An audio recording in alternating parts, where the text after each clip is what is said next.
I'm Stefani Nelson with Alpha Insurance and here to read you a bedtime story. Tonight we're going to read Toy Story 4, A New Purpose.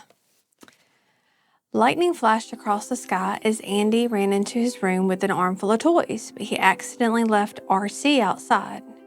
When Andy went downstairs, Woody headed to Andy's sister's room to search for the lost toy.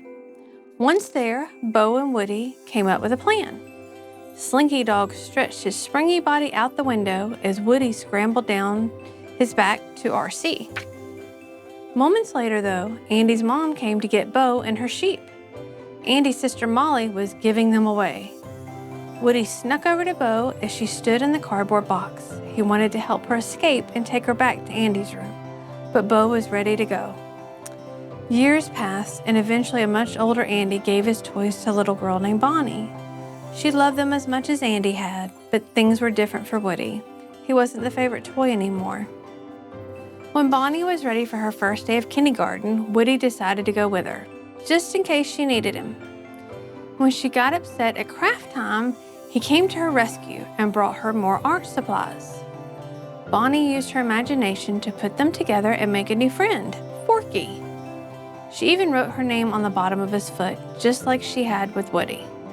To Woody's surprise, Forky came to life, just like the other toys. Back in Bonnie's room, Woody introduced Forky to Bonnie's other toys.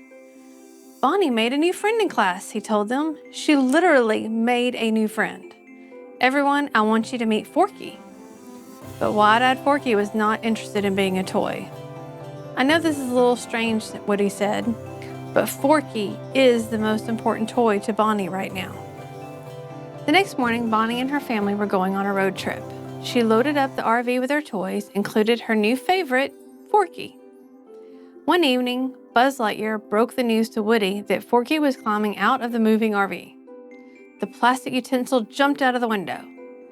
Woody knew he had to follow him. He couldn't leave a toy behind. Woody found Forky, and they walked to the next town to reunite with the RV. But something caught Woody's eye in the window of an antique store. Bo's lamp. Woody and Forky entered the store, but instead of Bo, they found a doll named Gabby Gabby. Woody introduced himself and Forky, but Gabby Gabby wasn't interested in that at all, interested in Forky.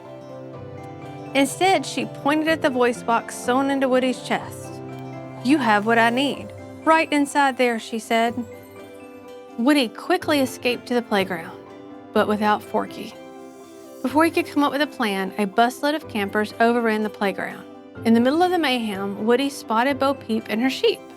She was part of a group of toys that traveled around to find kids to play with. The two friends couldn't have been happier to see each other. Bo even agreed to help rescue Forky. Meanwhile, Buzz Lightyear had decided to search for Woody and Forky. The brave Space Ranger followed their trail through a carnival, but he was captured and placed on a prize wall. He met some new toys, Ducky and Bunny, who helped him escape. Buzz found Woody and Bo, and the whole group snuck into the store to rescue Forky. Bo pointed to a glass cabinet across the way. That's most likely where your Forky is being kept. Getting to it meant crossing a wide aisle that was patrolled by the dragon, the shop's tough-looking cat. Woody knew he had to get Forky fast. He ran across the aisle, climbed up the cabinet, but it was locked.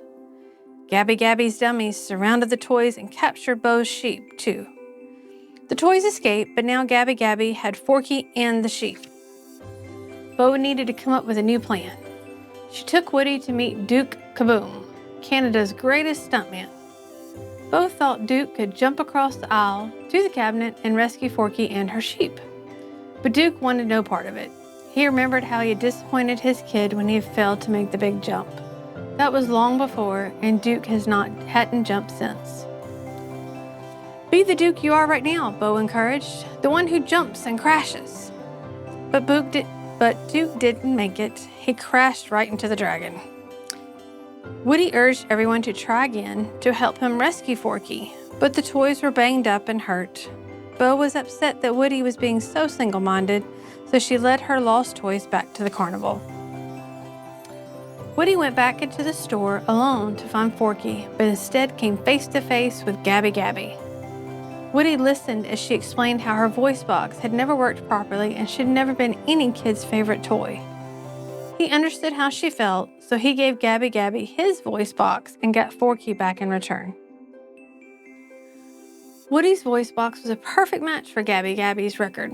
Now it was time to find a kid for her to love, but Gabby Gabby wasn't sure any kid could love her. Right now, Woody said, I'm an old rag doll that's been lost, chewed on, burned, ripped apart, thrown away, forgotten, who understands just one thing. I was made to help a child, any child. Woody encouraged her to be who she really was, while Bo helped find the perfect little girl for her. She found someone who was lost and needed a friend. It was a perfect match. Woody and the other toys made their way back to Bonnie's RV. Everyone was happy to see Woody, and he was even happier to see Bonnie reunited with Forky. He had done the job he had set out to do. It was even then he realized there were kids and toys everywhere who would always need his help. Woody knew that wherever he went and whichever toy he helped next, he always have his friends by his side. They're partners now to infinity and beyond. Thank you. I hope y'all have a good evening.